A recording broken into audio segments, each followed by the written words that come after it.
ایک دور میں حضرت سیدنا ذوالنون مصری کا دور تھا. ذوالنون مصری کے دور میں ایک لڑکی تھی جو ماحول خراب کر رہی تھی, بگڑ گئی تھی, اور بگڑنے کی وجہ سے ماحول خراب کر رہی تھی. وہ رقص کرتی تھی, وہ ناچتی تھی, وہ گانے گاتی تھی, اس کا میوزک کا انداز بہت اچھا تھا. لوگ اس کے پاس آتے اور گانے سنتے, اس کا ناچ دیکھتے اور اس کے ناچ میں مبتلا ہوتے.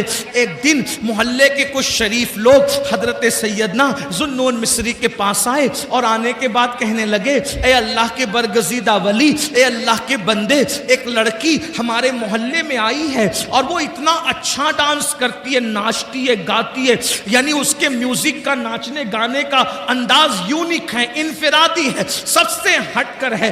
دن بدن لڑکے اس کے دام تصویر میں, دام فریب میں مبتلا ہو رہے ہیں. اے ذوالنون, ایک کام کرو, تمہارے تعلقات بادشاہ تک ہے, تمہارے تعلقات بڑے بڑے اوپر لیول تک ہے. ایک کام کرو, اس لڑکی کو ہمارے مصر سے نکال دو, ہمارے علاقے سے نکال دو, ہمارے محلے سے نکال دو. حضرت سیدنا ذوالنون مصری فرماتے ہیں, لوگوں یہ بتاؤ تمہیں ناچ بند کرانا ہے یا لڑکی کو محلے سے نکالنا ہے؟ تو لوگوں نے کہا ہمیں تو ناچ بند کرانا ہے. تو حضرت ذوالنون مصری نے فرمایا تو محلے سے پھر مت نکالو, کیونکہ اگر ہم اس کو اپنے محلے سے نکال دیں گے وہ کسی اور محلے میں جا کے ناچے گی, ہم اپنے شہر سے نکال دیں گے کسی اور شہر میں جا کے گندگی پھیلائے گی. یہاں تو ذوالنون مصری ہے, وہاں کون ذوالنون مصری ہوگا؟ تو صوفیہ کا طریقہ کیا ہے؟ صوفیہ کا طریقہ یہ ہے کہ وہ گناہ سے نفرت کرتے ہیں, گنہگار سے نفرت نہیں کرتے. وہ بیماری سے نفرت کرتے ہیں, بیمار سے نفرت نہیں کرتے. حضرت ذوالنون مصری نے فرمایا ٹھیک ہے, اگر اس لڑکی کا ناچ بند کرانا ہے تم انشاءاللہ مجھ پہ چھوڑ دیں, میں وہ بند کرا دوں گا. کہتے ہیں حضرت ذوالنون مصری نے اس لڑکی کے پاس اپنے مرید کو, خادم کو بھیجا اور کہا جاؤ اس لڑکی سے پوچھو تو صحیح کہ وہ ایک رات میں کتنا پیسہ کما لیتی ہے, کتنے روپے کما لیتی ہے. خادم گیا اور جا کر کہا اے لڑکی, ہمارے پیر و مرشد حضرت ذوالنون مصری پوچھتے ہیں ایک رات میں تم کتنا کما لیتی ہو؟ اس نے کہا اتنے ہزار ہم کما لیتے ہیں. تو خادم نے کہا اتنی ہزار کی رقم ہمارے پیر و مرشد حضرت ذوالنون مصری تمہیں دے دیں گے, مگر آج کی رات تمہیں ناچنا نہیں ہے, تمہیں کسی کو آنے نہیں دینا, تم اپنے گھر میں کسی کو بلاؤ گی نہیں. جب ساری رقم سب کی طرف سے ہم نے دے دی تب آپ کسی کو بلاؤ گی نہیں. حضرت ذوالنون مصری کے وہ مرید کے کہنے پر لڑکی خوش ہو گئی. اس کو ایسا لگا ابھی تک تو آوارہ چھوکرے میرا ناچ دیکھنے آتے تھے, ابھی تو صاحب تسبیح مصلی ذوالنون جیسا ولی اور صوفی بھی میرا ناچ دیکھنے آ رہا ہے. ہر آدمی اپنے اپنے مطابق سوچتا ہے, اپنے دماغ اور سوچ کے مطابق سوچتا ہے. ادھر رات ہوئی, عشاء کی نماز حضرت ذوالنون مصری نے پڑھی, کندھے پہ مصلی ڈالا اور مصلی ڈالنے کے بعد اس کے گھر میں قدم رکھا.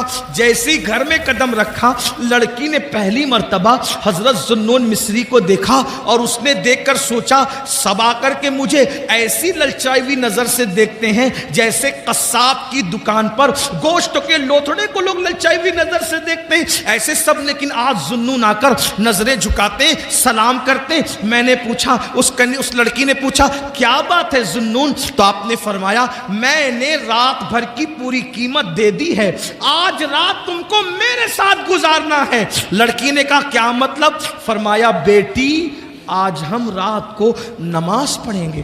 سبحان اللہ, سبحان. دیکھو حضرت ذوالنون نے اتنی آوارہ لڑکی کو سدھارنے کے لیے کیا چیز کا استعمال کیا؟ نماز.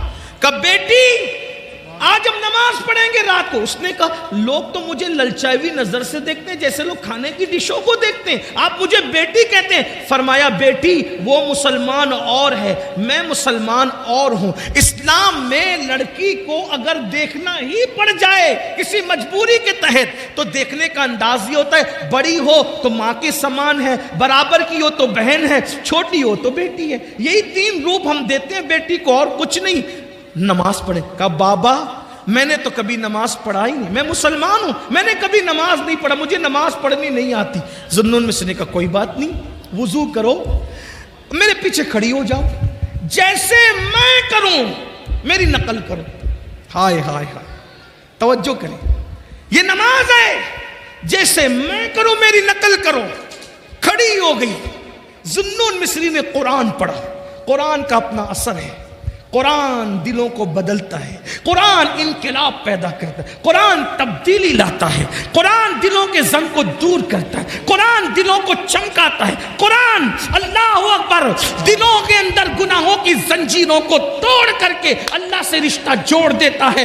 23 سال کی قلیل مدت میں عرب کے بوریا نشینوں کو جو آسمان ہدایت کا تارا بنایا تھا وہ اللہ کی کتاب پڑھ کے بنایا تھا, قرآن کی برکتوں سے بنایا تھا. فاروق اعظم کو اسلام ملا, بہن نے قرآن پڑھا, عمر مسلمان ہو گئے. اللہ اکبر. قرآن کی برکت سے عمر جیسے لوگ اسلام کو ملے.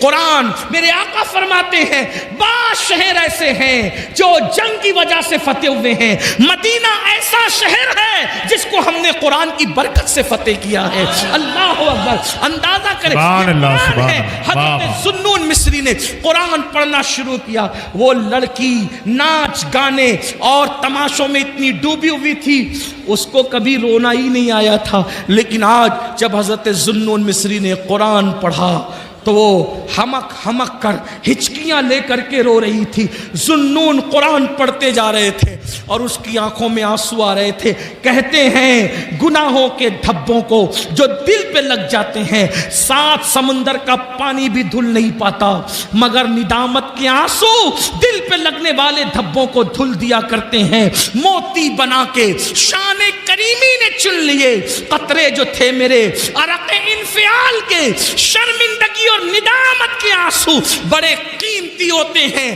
جہنم کو دنیا کا کوئی پانی نہیں بجھا سکتا, لیکن گنہگاروں کے آنسو جو اللہ کے خوف سے نکلتے ہیں وہ بھی جہنم کی آگ کو بجھا دیتے ہیں. ذوالنون مصری نماز پڑھ رہے تھے, قرآن کی تلاوت کر رہے تھے. رقاصہ نچنیاں ہمک ہمک کر کے رو رہی تھی, آنسو آ رہے تھے. ذوالنون نے اللہ اکبر کہا, رکوع میں سر رکھ دیا, رکوع سے اٹھے اور پیشانی زمین پہ رکھ دی. لڑکی نے بھی حضرت ذوالنون کی نقل میں سر سجدے میں رکھ دیا.